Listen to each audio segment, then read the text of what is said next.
since we are meeting after so long, we're just going to repeat again that Sri Aurobindo's sonnets can be broadly divided into four kinds, four categories, right? The four categories, the earliest category of his sonnets were the lyrical sonnets. Lyrical sonnets, they were very musical.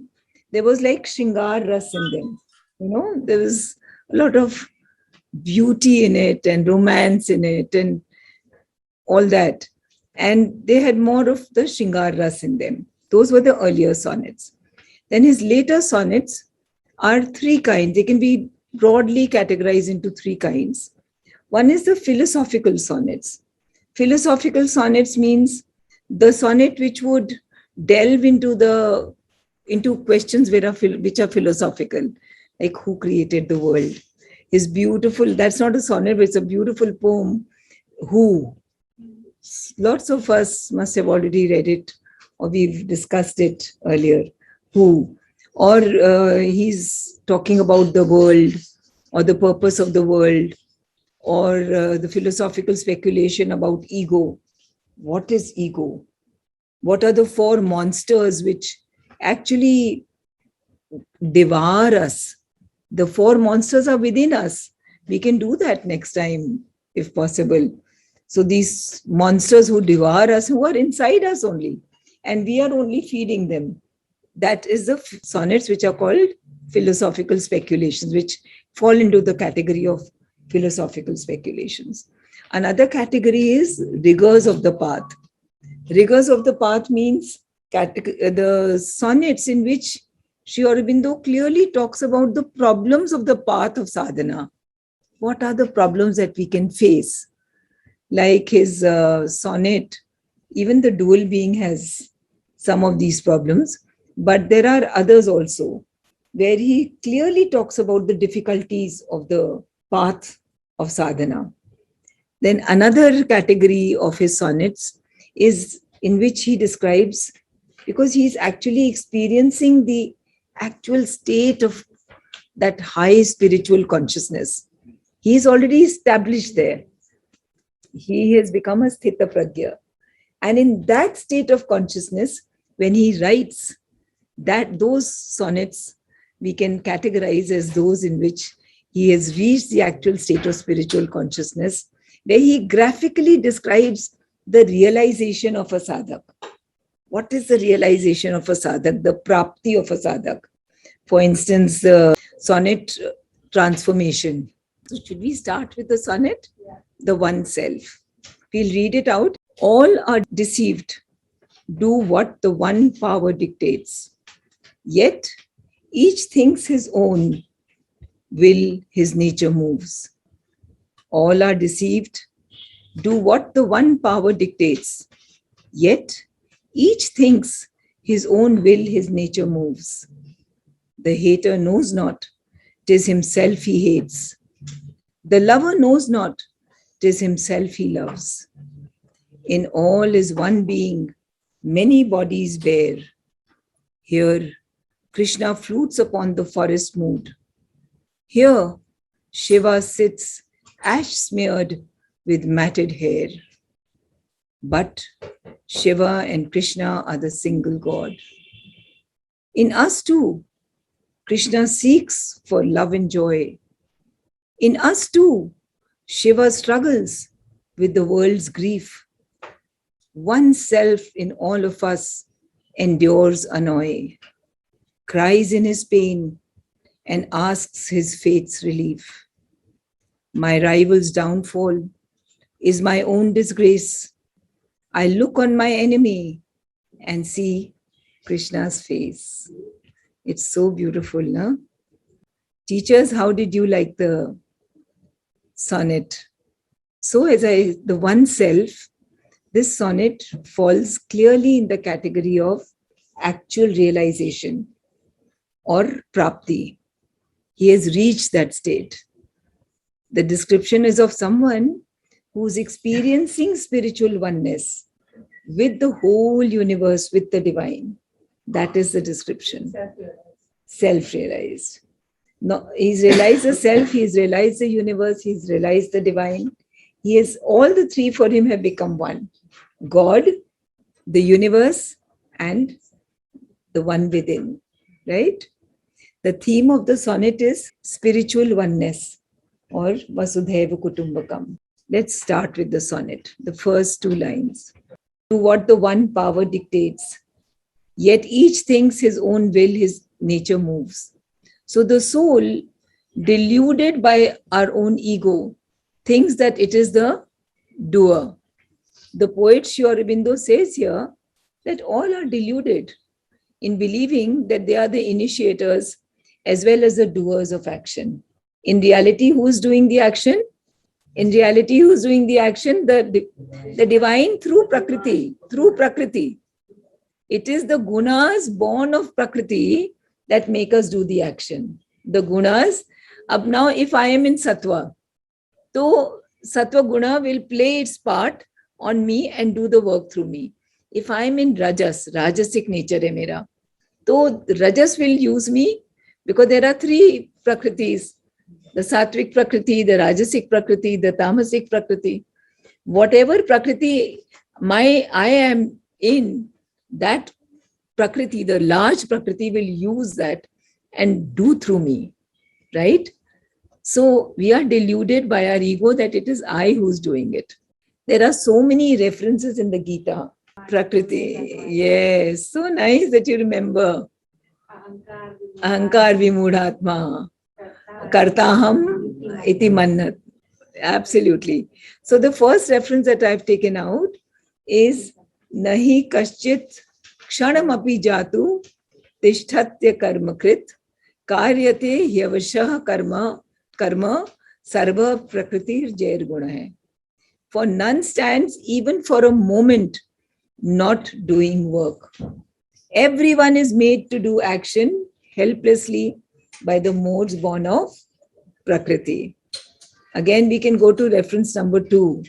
Prakrite kriyamanani gune karmani sarvashah ahankar vimudhatma kartaham iti manyate. While the actions are being done, entirely done by the modes of nature, Sattvagun, Rajas and Tamas. He whose self is bewildered by egoism. हम अपने ego में इतने बहके हुए होते हैं that we think that it is his I which is doing them, right? We think that we drive but are driven. Sri Aurobindo's his poem is beautiful. It's a very long poem, Ilion, in which we pulled out this one sentence. We think that we drive but are driven. We are actually being driven by Prakriti. Depending on the level of consciousness in which we are, Prakriti and its gunas use us and get the work done through us. Yet each thinks his own will, his nature moves. Deluded by our ego, we believe that our will, our sankalpa is moving our nature, while actually it is our nature or Prakriti that determines the action that will come out of us, right? The hater knows not, 'tis himself he hates. The lover knows not, 'tis himself he loves. So these two lines can be understood at so many levels, right?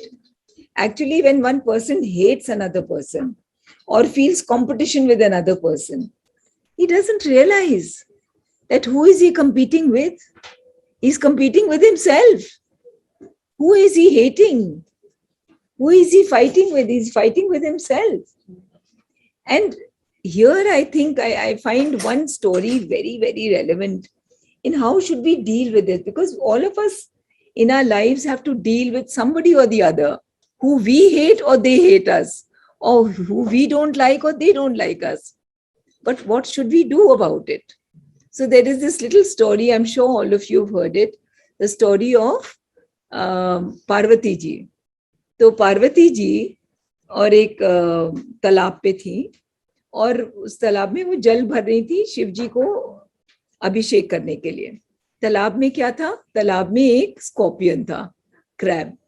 अब वो scorpion को निकाल, because वो डूब रहा था पानी में, he doesn't know how to swim, तो उसको निकालने की कोशिश करे और वो स्टिंग कर ले, वो बाइट करे तो वो हाथ उनका ऐसे हुए तो फिर वो छूट जाए. Again she would try to save him, again he would sting, again उनके हाथ से छूट जाए. उनका पूरा हाथ छिल गया 5-6 बार क्रैब ने उनको, और स्टिंग कर दिया. तभी उनकी माँ आ रही थी वहां. तो माँ ने बोला, ये तुम क्या कर रही हो, वो बार बार तुम्हें स्टिंग कर रहा है, छोड़ दो ना उसको, टू हिज, उसका फेट जो है. पार्वती जी ने क्या बोला? पार्वती जी ने बोला, उसका नेचर है कि वो स्टिंग करता है, तो वो स्टिंग करता है, वो उसका नेचर है. मेरा नेचर है कि मेरे से नहीं रहा जाता सही काम करे बिना, मेरे से नहीं रहा जाता बचाए बिना, तो मैं वो करूंगी जो मेरा नेचर. मैं अपने नेचर को उसके नेचर के लिए क्यों गिराऊं? So beautiful. ये हम सब अपने जीवन में उतारने की कोशिश कर सकते हैं. अपना नेचर जो, और ये नहीं कि जो हमारा आउटर नेचर है, हमारा एक इनर नेचर भी है, उससे जुड़ करके रहें और वो करते रहें, इररिस्पेक्टिव सामने वाला कोई भी हो, कैसा भी हो, कुछ भी करता हो. हम अपना नेचर ना छोड़ें जो हमारा रियल इनर मोस्ट नेचर है. So actually, when one person hates another person, he ignores the fact that the hater and the hated are both parts of that one divine. है तो एक ही वो ईश्वर, उनके अंदर भी हमारे अंदर भी. And when we love somebody, who are we loving but myself? And so beautiful. The next reference will be, ये तो स्टोरी सबको पढ़नी चाहिए. बृहदारण्यक उपनिषद में जो स्टोरी है ऋषि याज्ञवल्क्य की, उसमें ऋषि याज्ञवल्क्य को उनकी 2 वाइफ्स हैं, मैत्रेयी एंड कात्यायनी. एक वाइफ को, मैंने अब याज्ञवल्क्य बोले, मैंने बहुत साल जी लिया तुम लोग के साथ और हाउस होल्ड में, अब मैं अपना साधना के लिए जाना चाहता हूँ, तो मेरी जितनी वेल्थ है उसको मैं डिवाइड करके दोनों को हाफ हाफ देना चाहता हूँ. एक वाइफ तो बहुत वर्ल्डली वाइज थी, उसको पैसे धन चाहिए था कि मैं आगे का जीवन कैसे बसर करूंगी. She was very happy in getting the half. The other wife said, मैं इस धन का क्या करूंगी? वो बोली ऋषि को कि ऋषि आप मुझे वो दीजिए जो मुझे कोई और नहीं दे सकता. बोले क्या? बोले अपना ज्ञान दीजिए. Then she started asking him questions. The Upanishad is about the questions she asks and the answers he gives. Maybe we can even do this one time, reading from Sri Aurobindo. Very interesting. So in that he says that when the husband loves his wife, it is not the wife he loves, it is himself he loves in her. Right? So this is one little reference, number 4. In all is one being, many bodies bear. In all is one being, many bodies bear. That one self, the divine, sits within each body in the form of the soul. आपके अंदर की आत्मा, आपके अंदर की आत्मा, आपके अंदर की आत्मा, आपके अंदर की आत्मा, मेरे अंदर की आत्मा. It is all actually one soul. It is like one water which has many, what would you call it? Eddies, or many one. Yeah, and each one of the eddy is actually part of that one whole water. It's an individuality that has formed within each one of us. But there is a oneness between all the Atmas. There is only one, right?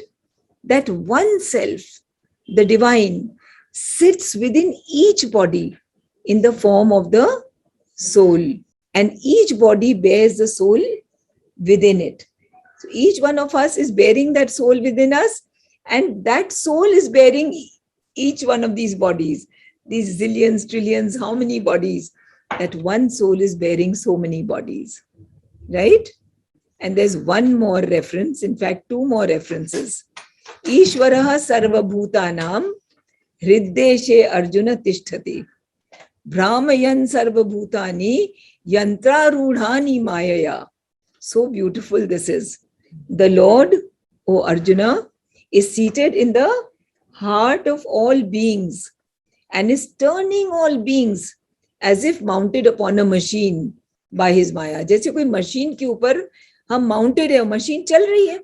That is the way he is running us, all of us.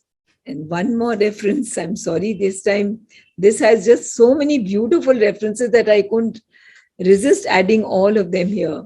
This is one of the most important references. In the chapter, The Pure Existent in the Life Divine, Sri Aurobindo says that the divine is equally and wholly present in all. In all, money, in inanimate, in this table, in this glass, in this water, and in each human being.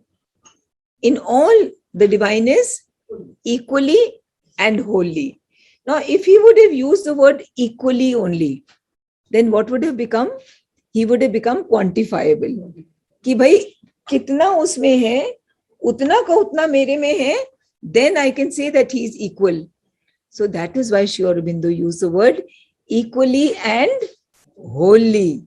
Wholly means he is completely in me, he's completely in you, he's completely in the table, he's completely in the clod, he's completely in the worm, right?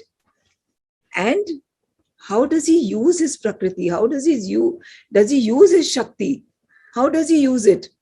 In the strength of a man, in the beauty of a woman, in the laugh of a boy, in the blush of a girl. The hand that sent Jupiter spinning through heaven spends all its cunning to fashion a curl. All of him is used to send Jupiter spinning through heaven, and all of him is used to fashion the curl of a baby boy or girl. All of him. He's wholly present in everything that he does. Right? Everybody clear till now? Then we can move ahead. Here Krishna flutes upon the forest mood. Here Shiva sits ash smeared with matted hair. But Shiva and Krishna are the single God. Now you see the poetic beauty of this verse. Music has become matter. Let me give you an example. In the Greek philosophy, Apollo, who's the god of many things, he's the god of sun, he's the god of music, dance, god of healing, many, many gods he is. But once he was punished and he was told to build the whole of Troy, the city of Troy. He was the god of music. You can imagine what kind of music he played. So when he started playing upon his harp, the notes were so beautiful, the notes that emerged from him, that the music solidified and became the city of Troy. Isn't this so beautiful? Similarly, if you read the Meghadutam, I've given that as reference 8, that Yaksha, who's in love with his wife, he sends a message through the cloud messenger. And what does he say to the cloud messenger? He says that when you will pass over the Himalayan peaks, they will appear to you as if they are the solidified, thunderous laughter of Lord Shiva. When Lord Shiva laughs, his thunderous laughter, his happy, solid laughter has solidified and become the Himalayan peaks. See? Just see how a poet can think, how beautifully the poet can think, and the poetry, the music becomes the matter. Isn't this really beautiful? Here Shiva flutes upon the forest mood. Now what does this mean? It's trying to say the poetic beauty is that music has become matter. The mood of the forest, which means the greenery, the lushness, the liveliness of the forest, it's as if the music of Krishna's flute has solidified and become the forest, the liveliness, the beauty. But what does the word here mean? Here signifies that Krishna is here, within each one of us. Here, Krishna flutes upon the forest mood, right? Here, Shiva sits ash smeared with matted hair. Now this will be, but Shiva and Krishna are the single God. There's no difference between them, right? Is there a metaphor for Shiva ash smeared in this one? So Shiva ash smeared here means the Shiva who is detached, who is looking for finding ways to alleviate pain, how to take away pain from the lives of those he loves, of those who love him. And what does Sri Krishna symbolify? He always symbolifies love and joy. And both are two sides of the same divine. And we don't have to go to Mount Kailash to find Shiva. We don't have to go to Vrindavan to find Krishna. Why? Because they are here. They are right here. That's what Sri Aurobindo is saying. Here. Right here. Right? The word here in the beginning of both the lines emphasizes the fact that Krishna and Shiva are both aspects of the same divine, and they are palpably present in our midst. Right inside us they are. Sri Krishna playing upon the flute. What does he symbolize? He symbolizes the universal divine, who's underlying and pervading Ananda of the Supreme. Right? And what does Shiva symbolify? Shiva symbolifies detachment. If we would get just a little detached, even from our ego, our pain would be gone. Why is Shiva always happy? Why is he always in Ananda? This, always confuses me. Brahma, Vishnu, Mahesh, the triad. Then is there someone? Of course, there is the Purushottama. The Purushottama, when he creates, we call him Brahma. When he nurtures, we call him Vishnu. When he transforms, and if transformation is not possible, he destroys and reforms, then he is called Shiva. So Sri Krishna playing the flute symbolizes the universal, underlying Ananda and joy. Shiva, what does Shiva symbolify? Shiva sitting ash-smeared, matted hair. He symbolifies the spirit of renunciation, the spirit of detachment of the Supreme vis-a-vis his manifestation. Ye maine manifest kiya, but I am detached from it. And yet, it is the same Supreme's Ananda which saturates the world as Krishna's flute and Shiva's detachment is the same divine. Both are aspects of the same Purushottama that Sri Krishna calls himself in the Gita. Remember in the Gita, what does Sri Krishna call himself? He says, I am Purushottama. Here actually I was giving you all the reference from the Gita of the place where he calls himself Purushottama, but I thought it will go too far away. So I cut it off. In us too, Krishna seeks for love and joy. In us too, Shiva struggles with the world's grief. While in the second stanza, if you remember, the unity of the two aspects of the Supreme is highlighted, that both are one. In the first two lines of the third stanza, the aspect of immanence is highlighted. You understand immanence? Immanence means the presence of the transcendent, the presence of the cosmic, the presence of God himself within all individuals. That is immanence. And in the third stanza, this aspect of God, his presence within us, Hriddeshe Arjuna Tishtati, right? Ishvara Sarva Bhutanam, Hriddeshe Arjuna Tishtati. This is symbolized in the third verse. In us too, Krishna seeks for love and joy. In us too, Shiva struggles with the world's grief. One can symbolically look upon the two aspects present within us, struggling to express love and joy. There is some aspect in us now which is always struggling to look for love, look for joy. That's what all of us are looking for, right? We are all struggling to find love and joy in our life, right? Just as Krishna is doing for us. And in the case of Shiva, he is overcoming the world's grief. All of us are trying to overcome the grief within us, right? So Shiva and Krishna are doing that from within us. Now, all of us are seeking happiness. And for that reason, we all are struggling to overcome grief. Both are as the same thing, right? Because we are looking for love and joy, we don't want grief. So we want to overcome grief. It is Krishna who's trying to find love and joy, and it is Shiva who's trying to overcome grief. Now, how is Shiva overcoming grief? by teaching us कि थोड़ा detach हो जाओ ना, थोड़ा detach हो जाओ ना, इतना क्या कि वो मेरा उसने ऐसे बोल दिया. Detach, become a little detached. Even Vivekananda observed, and he said that a lot of problems of our life can be solved with the practice of a little detachment. Vivekananda ji ने बोला इतना सा डिटैच हो जाओ, बहुत सारे प्रॉब्लम जीवन के सॉल्व हो जाएंगे. So Vivekanand said that we have to practice just a little detachment and the problem will be gone, or at least we will not feel the sting so badly, right? And connecting with Shiva helps us a lot in attaining detachment.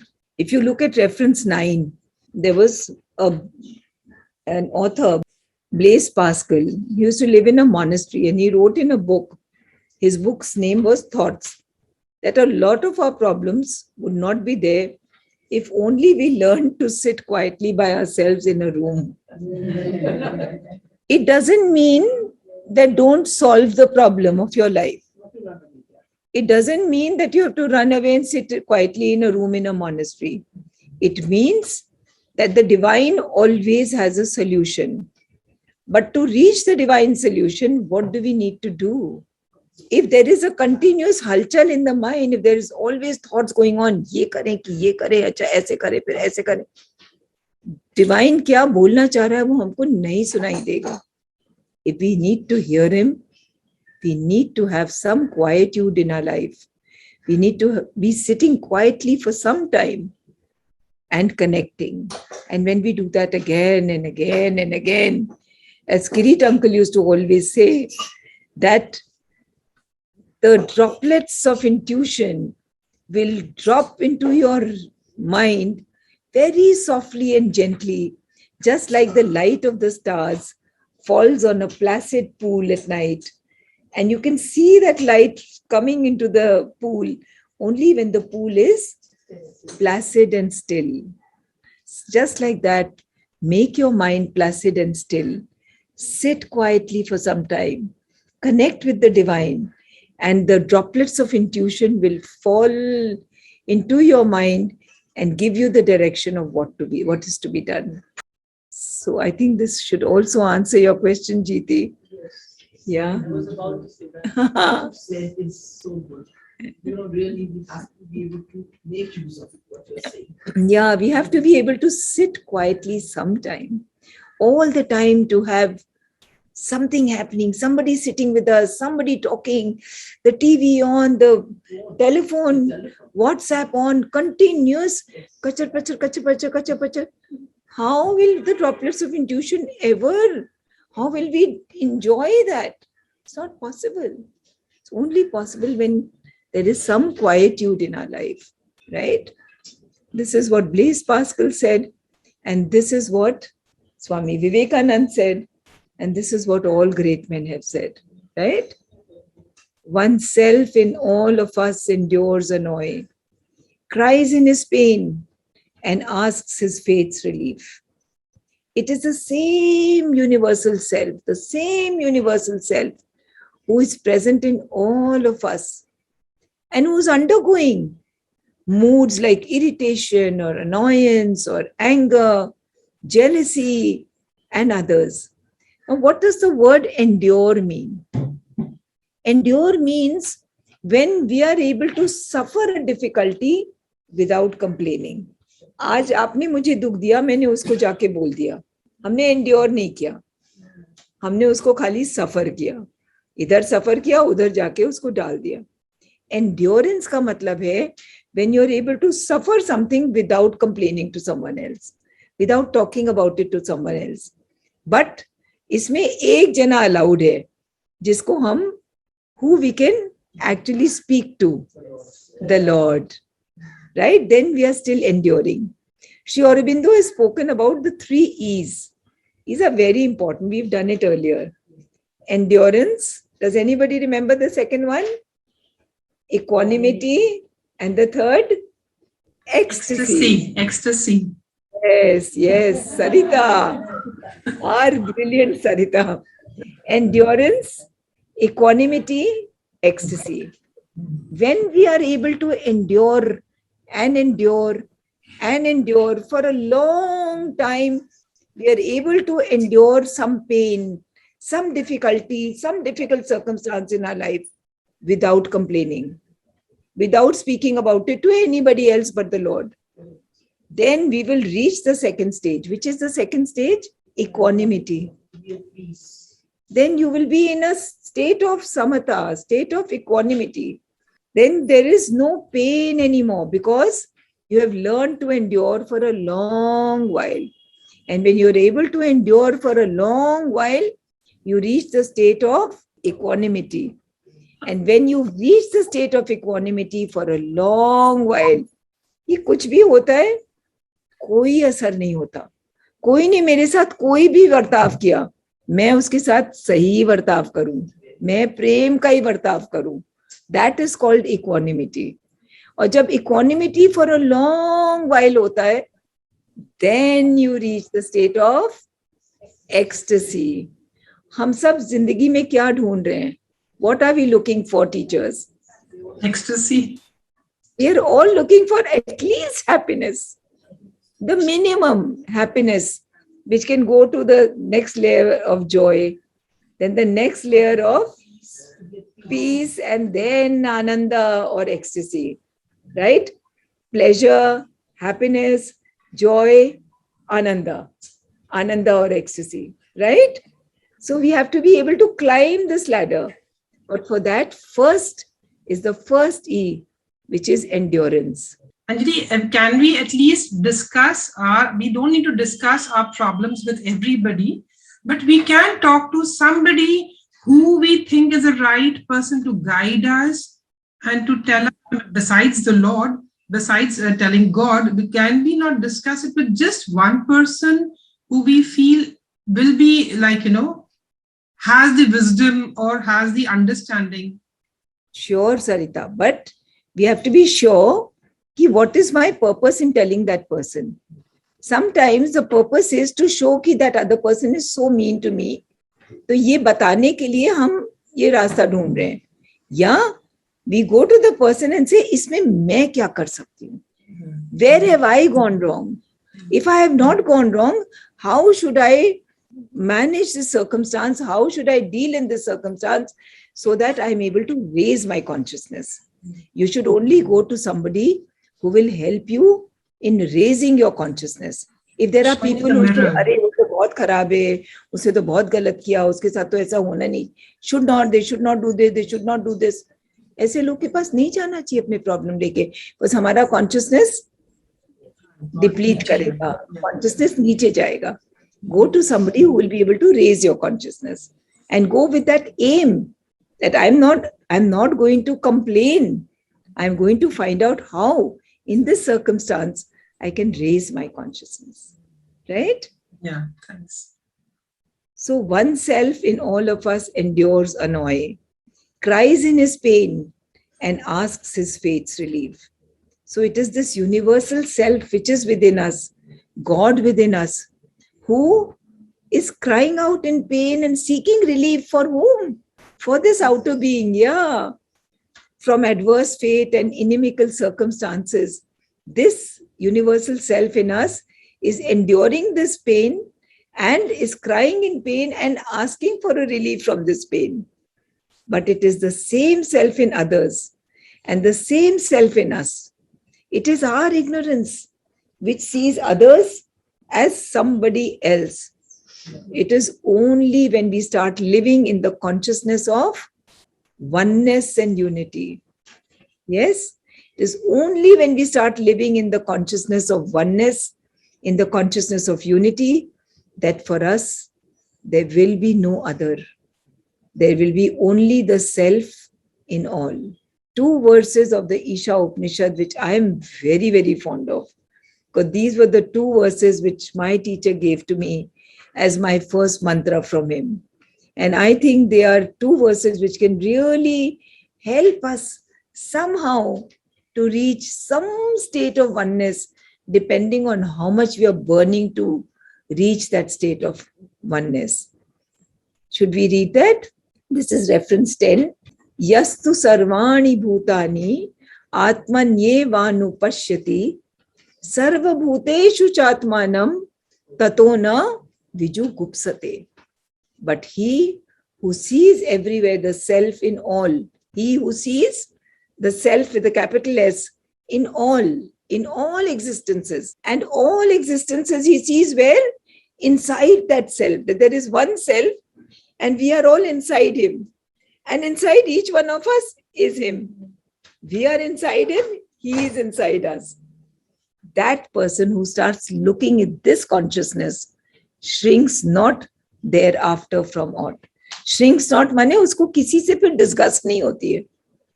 ये नहीं होता वो ऐसा क्यों है, वो ऐसे क्यों करता है, वो why does he differentiate, ऐसा उसको कोई फीलिंग ही नहीं होता.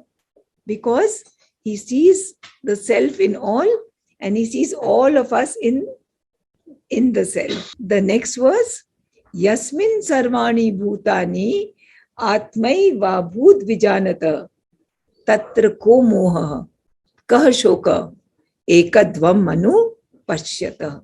He in whom it is the self being that has become all existences that are becomings. माने he जिसने ये समझ लिया कि it is the divine being who has become you, me, all of us. For he has the perfect knowledge. That person has the perfect knowledge. How will he be deluded? Tatra ko moha. Usko kya moh hoega? Kya delusion hoga? Kah shoka. How can he have grief? Ekatvam manu pashyata. जिसने सब जगह एकता देख ली, उसको कौन सा grief होगा, कौन सा शोक होगा, कौन सा delusion होगा? Any questions till now? Otherwise we'll come to the last two lines. My rival's downfall is my own disgrace. I look on my enemy and see Krishna's face. These two lines go even beyond sympathy and empathy. We talk about sympathy and we say, nahi, किसी को pity नहीं करना चाहिए. Then we say empathy होना चाहिए. I should feel like he feels. That is empathy. But these two lines go beyond sympathy, go beyond empathy. Where do they take us to? They take us to, yes, spiritual unity. In Savitri, Sri Aurobindo says, to live in love and oneness is to live. Those who are not living in love and oneness, they're not even living, right? To live in love and oneness is to live. That is life. So this is the level of spiritual unity. Then we'll be able to feel what Sri Aurobindo has written here. My rival's downfall is my own disgrace. I look on my enemy and see Krishna's face.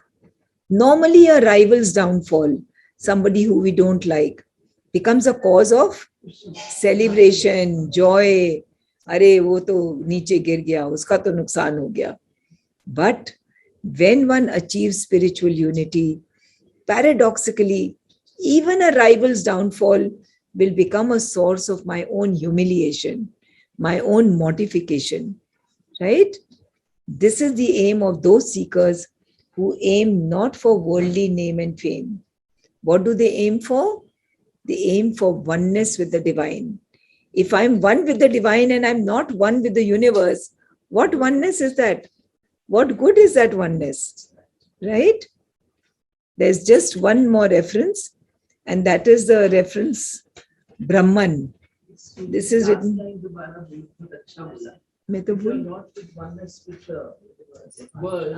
If you're, auntie, if you're one with God, but you're not one with him in the world, ये world भी तो वही बने ना, वही ईश्वर सुधा aunty बने, वही ईश्वर ईशा बने, वही प्रीति जी बने, वही मंजू बाई बने, वही मेरी सारी टीचर्स बने. Yes, this is sadhana. This is sadhana ना. वर्ल्ड के काम में बिजी रहें, बट उससे जुड़ करके बाहर का काम करें, तब फिर बने रहेंगे उस साधना में. So Ralph Waldo Emerson was a great poet, and he was absolutely in a Vedantin. तो उनकी पोएम है, yeah, I think so. If the Red Slayer, my teachers will know. Was he an American teachers? Emerson teachers, would you know? Yes, ma'am. Yes, ma'am. He was an American transcendentalist, but he was quite inspired by Advait Vedanta. He was very inspired by Advait Vedanta. Yeah. So I didn't take the parts where he's written about Maya because he was so much into Advait that he was also into Maya. कि ये सब माया है, ये सब illusion है, and you and I don't believe in Mayavad, so try to leave that aside. So he says, if the red slayer think he slays, or if the slain think he is slain, they know not well the subtle ways. I keep and pass and turn again. So the theme of Emerson's poem is what? That an individual's pain is not confined to him alone. An individual's difficulty is not confined to that person alone. It has very, very wide repercussions, right? What is this world actually? This world is Brahman's whirling dance. The Brahman is dancing. Brahman has become Manjubai. Brahman has become Jiti. Brahman has become Sangeeta. And Brahman is dancing. Rupam, Rupam, Prati Rupa. Babhuva. So Babhuva means I have become many, I have become many, I have become many. Right? Bahusyam, Bahusyam, Bahusyam. Yeah. I have become many. And I'm dancing. I'm dancing in Sarita. I'm dancing in Sangeeta. It is me. The divine is saying it is me. It's only me. All we have to do is turn our gaze towards him. All we have to do is turn our gaze inwards, where he's so close. How can he be closer than where he is within us? We can end with the silence, but first we can take up if there are any questions. Can you just repeat what you said for equanimity again? We will first explain what is endurance. Endurance means to suffer without complaining. Then after some time, when you reach the state of equanimity, then it will not be like suffering anymore. Aurobindo ko jab jail mein cheetiyan Yes, so beautiful, Amita. See, Amita has just reminded us of this beautiful incident. Sri Aurobindo writes that when he was in the jail and the red ants used to be biting him, he used to feel ecstasy because he said, Krishna, you're biting me. Krishna, you're biting me here also. For him, it was Krishna biting him. Endurance, when we have endured and endured and endured and endured without complaining, we have suffered something, then someday we will reach the state of equanimity. Samatvam yoga uchyate. Sri Krishna describes equanimity as one of the states of yoga, one of the highest states of yoga. Then we reach the state of samatvam, equanimity.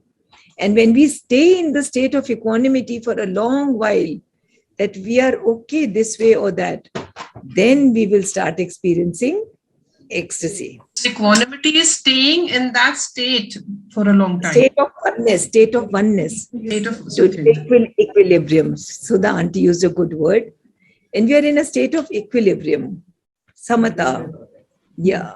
And how do we define the word ecstasy out here? Ecstasy is ananda, bliss of a higher kind. It is not the pleasure of an ice cream. It is not the joy of being able to give to somebody कि हमने उसकी सेवा करी तो हमको उसमें joy मिला. So that happiness is higher than pleasure, the pleasure of an ice cream. Happiness के beyond जब हम जाते हैं, when we are able to say experience, yes, when we are not connected, the happiness is not due to something external. It is from within. From within, you are feeling the joy of that oneness with the divine, or an experience of the divine, or of a kind of a unity with the world. When you feel that unity, or the ecstasy that you feel when there is some kind of a descent of peace inside your being, that kind of an ananda, which does not depend on any external circumstance. Yes. That it happens only when you start realizing that I am not the doer. Yes. वो करवा रहे हैं. So Ah. I'm not the doer. And I think you have the text. It's not you. When you realize that, see, Sudha auntie saying that this happens to us when we realize that I am not the doer. There is some Shakti which is making things happen, which is making things happen through us. And when that kind of a experience of that Shakti comes to us, then we are able to maybe reach the state of ecstasy. Can you Yes. please explain this line once more? Cries in his pain and asks his fate's relief. Ma'am, oneself and all of us endures annoy. Yeah. Oneself in all of us endures annoy. Now, this is poetic license, right? Endures annoy. What does he mean? That self, that divine within us, he is enduring, he is suffering without complaining. What is he suffering? He is suffering without complaining, irritation, annoyance, anger, jealousy, hurt, guilt, all these things he is suffering, but he is not complaining. He is enduring it all. And what is he doing? He's crying in the pain and he's wanting that there should be some relief in this. And who's finding that relief for us? Shiva, who's telling us, become a little detached. Krishna, who's saying, I am love, I am joy, I'm right there within you. So Krishna and Shiva, both from inside us, are guiding us from outside, guiding the outer being. We have two beings, right? Yes, In the ma'am. Gita, Mona ma'am will be able to tell you very well. Shri Krishna says that I have two natures, Para Prakriti, Apara Prakriti. So the Para Prakriti is the higher nature, and the Apara Prakriti is my lower nature. And Shri Krishna says, I am both the natures in you. Right?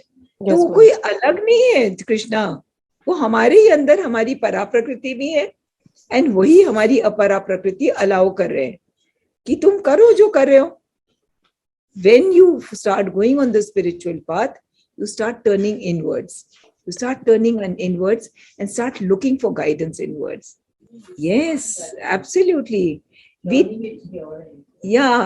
Oneself in all of us endures annoy. Who's suffering? We always say, people say, Are, he is so sitting up in the seventh heaven and he has thrown us down to suffer the pain. He has not done that. He is me. He is Suchi Smita. And he is suffering inside us. He has taken on the baton and he is doing the work for us. He is continuously guiding the outer being. And who is the outer being? The outer being is Prakriti. And who is Prakriti?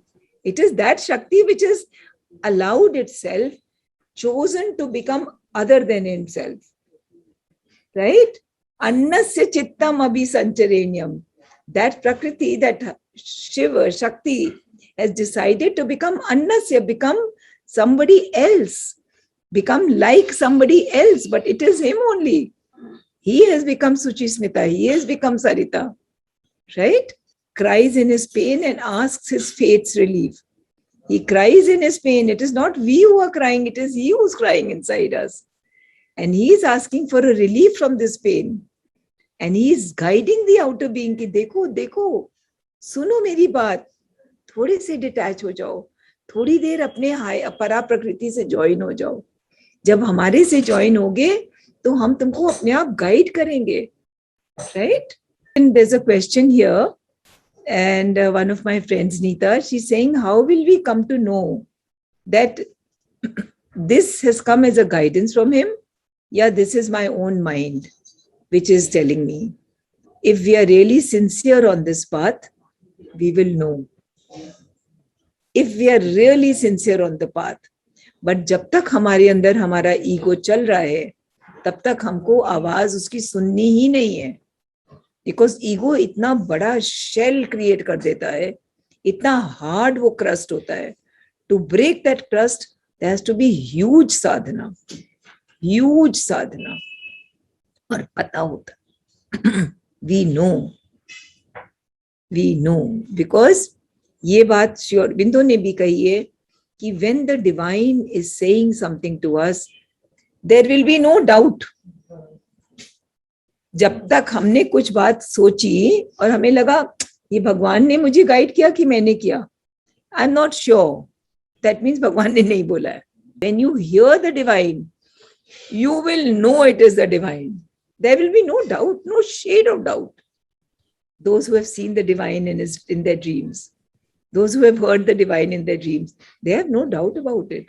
They've experienced him.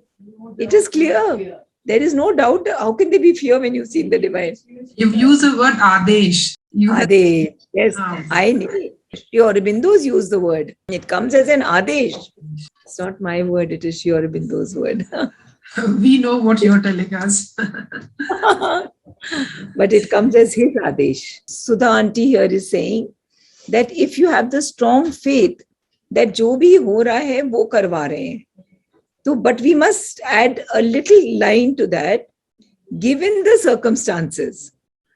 अभी जो आपके circumstances हैं, अभी जो हमारे circumstances हैं, हमारा जो progress है, अगर हमारा level of progress he lower level पे है, तो जो हमारे साथ circumstance हो रहा है, वो उसी circumstance के हिसाब से हमारे वो कराएंगे. We must remember that. But what Sudha aunty is saying कि अगर आपको ये विश्वास हो कि सब कुछ वो ही करवा रहे हैं, तो फिर faith इतना ज़्यादा strong हो जाए, तो हमारा fear चला जाएगा और हमारा consciousness will become more and more equal, and you start accepting his will, which is a fact. Then you start trying to grow also, no? Then you try to use the circumstance to grow in your consciousness. Yeah, right? Prasad consciousness. Yeah, so beautiful. You remember the most important words at the right time. We used to always say that we must live in what consciousness? Prasad buddhi. That जो हो रहा है वो एक प्रसाद है उनकी तरफ से. So there's a question here to explain the 11th reference, the last reference. This is Ralph Waldo Emerson, the American poet. If the red slayer think he slays, red stands for passion and anger and, you know, the, what would you call it? The aggression, right? So the one who slays, if he thinks कि मैंने slay किया है in my aggression, yeah, he's wrong, no? Because it is the Shakti which is using his Rajas to slay. It is actually Shakti, Prakriti, which is using his Rajas in him to slay. So if he's thinking that, he's deceiving himself. Or if the slain think he's slain, the same thing, the one. They know not well the subtle ways. They don't know the subtle ways of the universe. And what are the subtle ways? I keep and pass and turn again. What is this line? I keep and pass and turn again. This is showing the divine is saying, I am doing that whirling movement of a dance. Remember Isha Upanishad, the first verse. Isha vasya midam sarvam yat kinch jagatyam jagat. The whirling movement of the dance of the Lord himself. So I keep, I turn, it's like a dance of the divine. What this whole universe is. You are one of the players. You are one of the dancers. You are one of the dancers. I'm one of the dancers. And the divine himself is dancing, using us, right? I keep and pass and turn again. This world is Brahman's. Huh? Yantra. Huh? Yes. Say that again. The 61 verse of chapter 18, you've given a reference 5. Yeah, reference 5 also says the same thing, na? Upon a machine, I'm the one Yeah. It's like the dervishes. If you have seen them whirling, it's exactly that. Yeah. They're in a trance. It's like the dervishes if you see.